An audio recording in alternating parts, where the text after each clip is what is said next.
Welcome. I'm Robert Hagan. I'm the Senior Education Administrator for Right Reason Technologies.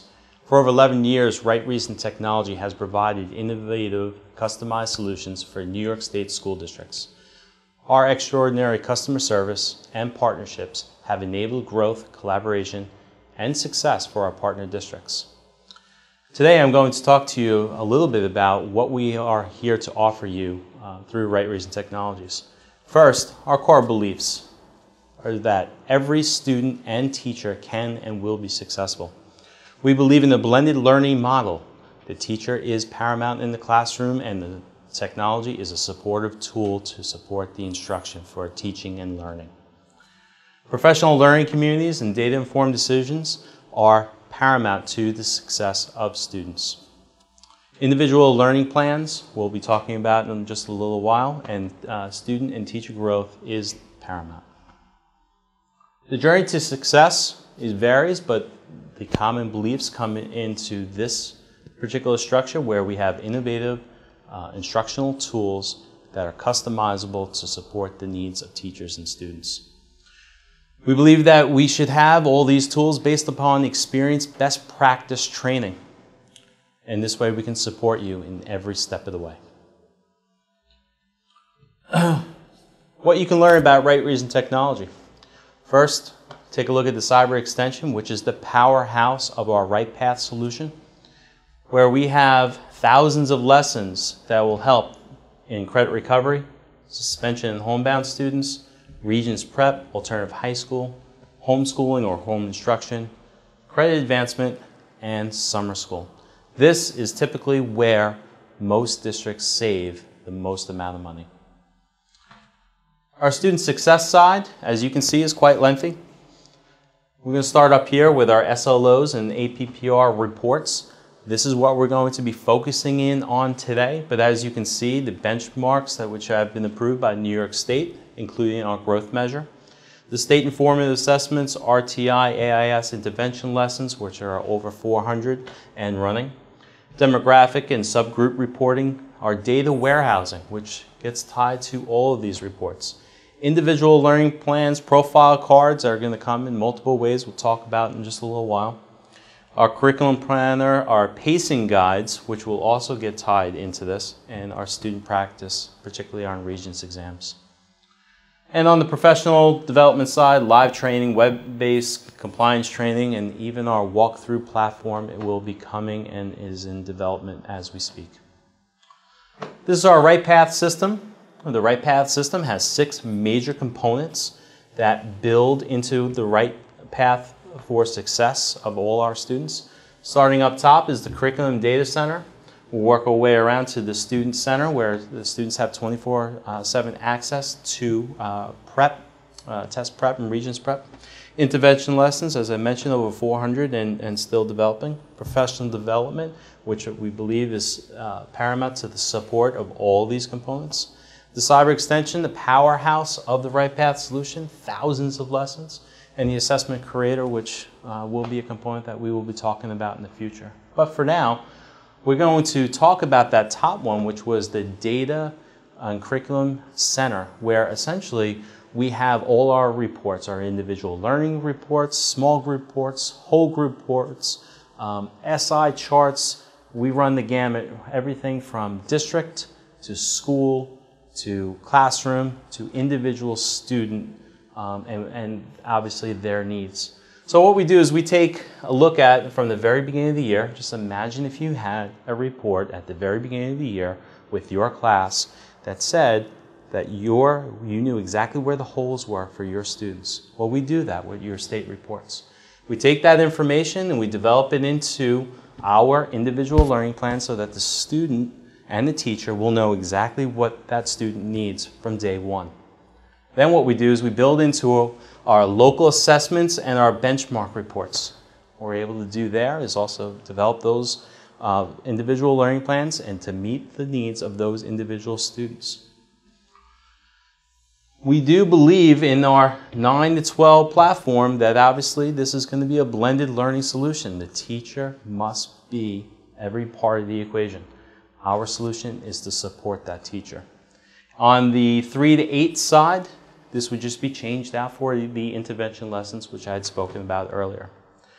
All of this leads down to student and teacher success. This is everything from the growth measure to the walkthroughs to the APPR and SLO forms, which today we're going to be talking about those SLO forms. Okay, take a look at a student learning objective or SLO form. This is something that a teacher would see. Obviously, the teacher and the evaluator will come together and have a conversation and talk about some of the areas in which they would like to see some growth of their students. So the teacher would pull this information up based upon what their classes are from their student management system. And from here, they would go ahead and click the classes that they wanted with the students in those classes that are going to be measured for their SLO. Obviously, that's going to vary teacher to teacher, and obviously this is going to be completely customizable. But just to get an idea, for this one, the 4th grade class, which is the course number 400, section 318, period 1, there's a winter benchmark, and we start to measure the growth index for that particular class. Now in here, you would select the students from those classes or admit some students that may not be in that class for whatever reason. Maybe they had left the district. But either way, this would be customizable. So the SLO form will look something like this. The difference with ours is that this becomes digital. It becomes a live document. Much of this information, such as the population, is automated. So therefore, the teacher does not have to go in and fill every one of these students out because they already did that in the previous slide. The learning content, the interval time, the evidence, the content, that information would need to be filled out because those are going to be individualized.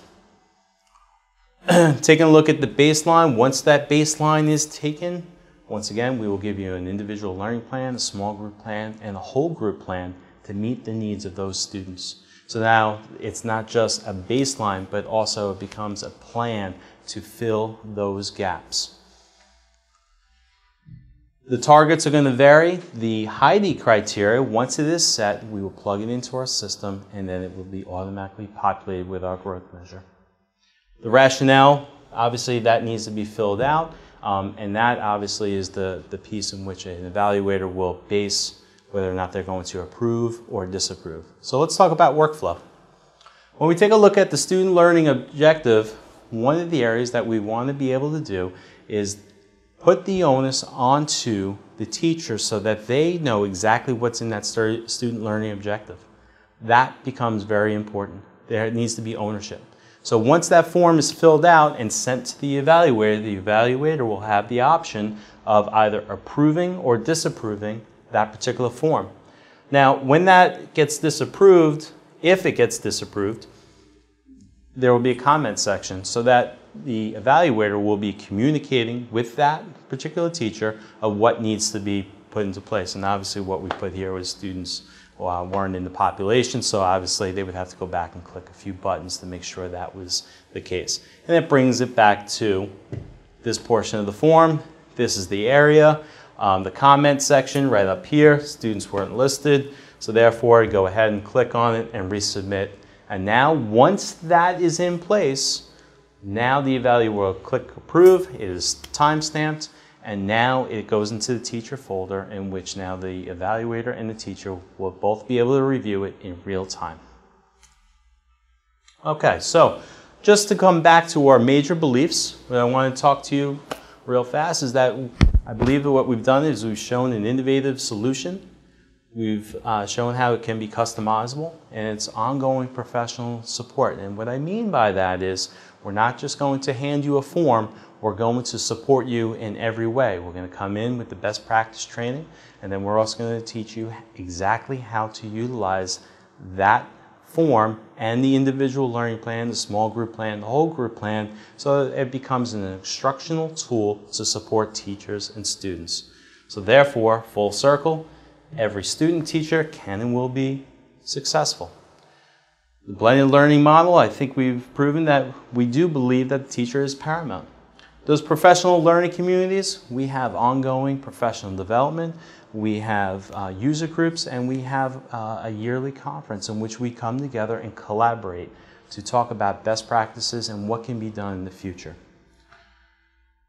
The individual learning plans I've mentioned, and obviously our goal here is for students and teachers to grow, and that becomes paramount to the success of school districts.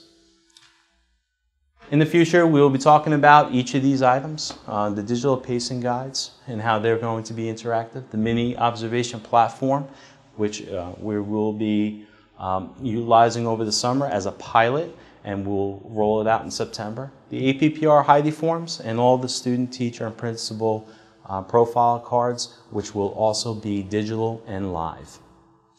So, for more information, please visit us at Right Reason Technologies.